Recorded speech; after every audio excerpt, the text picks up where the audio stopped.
dapat i-respect.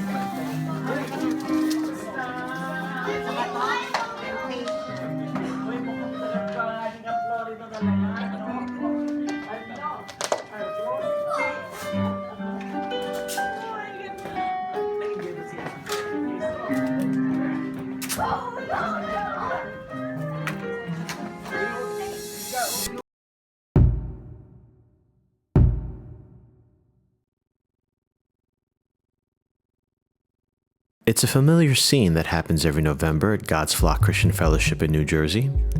Another year has passed, and with the Lord's grace, GFCF is still here, stronger than ever. From such humble beginnings as a Bible study in the Philippines to a church in the United States, GFCF continues its journey, onward and upward, straining towards what is ahead, pressing on to win the prize for which God has called them heavenward in Christ Jesus. What is it about GFCF that has enabled it to keep its members? Many churches don't make it past its second or third year, let alone 15. But what is it about GFCF that has kept it going all these years?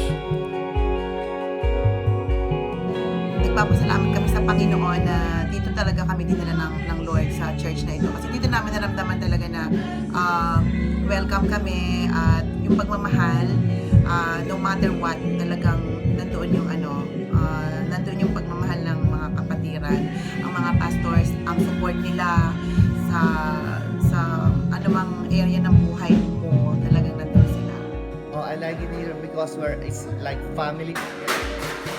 Where we usually when we came here to New Jersey, because we're from New York, we don't have really a close family, even from the East Coast. And until this time, we moved from Dumont here in Bergenfield now, and we're still here at God's Flock Christian Fellowship. Okay, so how long have you guys been here? 13 years. 5 years. We've been like 10 years. As long as it started, I was here. You know, I think this church changed my life. You know, I know God is the one who did it, but it is, the people around me who really helped me develop and mold me to who I am today. Of course, this is with God's grace, but I think everyone here is a blessing. And I was deliberately put in this church for a purpose. Every year, God's Flock continues to enrich itself in activities that help strengthen this family that everyone loves being a part. They provide opportunities to get closer to God, to learn more about Him. Whether it's helping those who are in need or reaching out to the children, taking the time to appreciate those who help foster our relationship with God, or even just taking the time to get away from the hustle and bustle of everyday life just to get a firmer grasp of the Lord's hand, these events and activities help keep their eyes on the one true God that has blessed them time and time again. Yeah. Because this is the first time in the history of God's Flock that the pastor's appreciation was celebrated for 1 whole month. And I myself really was amazed because I don't think that I deserve that kind of appreciation. God's Flock for encouraging me, because it is a big encouragement for me. And I had the chance during the candlelight ceremony to bless every people that I lighted the candle. One thing na hindi namin malilimutan talaga, yung nangyari this year sa retreat natin sa Sandy Cove. We are so blessed, lalo na sa mga tinuro ni Pastor Reggie. So, of course, yung lahat ng mga events na nangyari, talagang na-encourage kami at na-bless kami. One thing that is one of the highlights, I think, for the past year is just like this year actually when we have our vision school. And actually based from those graduates, we have already like 3 missionaries that went overseas, particularly on the like on the 1040 windows where they are called unreached people, or unreached people mean to say there have less than 2% of the population have heard the gospel of Christ. high school pa lang ako, gusto ko talagang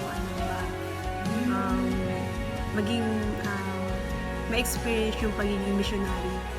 But when I attended Vision School, God really captured my attention talaga to attend the Vision School and to go to the nation. Hindi mo alam yung magiging experience mo dun kung paano ka ililid ng Lord. Parang arami mong expectation, pero ang Lord talaga yung tutulong sa'yo na pumunta sa iba't ibang family, may test yung faith mo, maguguro ka sa prayer, kasi you don't really know that place eh. Diba, the theme for this year is Onward We Go. And that is why my message for each and every one of us as a church, that onward we go, that according to Philippians, that we have to press on. We have to press on to the goal that God has set for us. And not only for church as a whole, but for each individual members of God's flock, that to press on.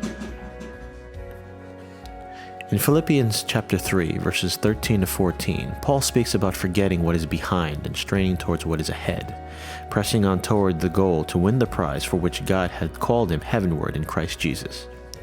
15 years in, GFCF's goal, continuing to press on, hasn't changed, just as God hasn't changed. And because of this, GFCF will continue for many, many years to come.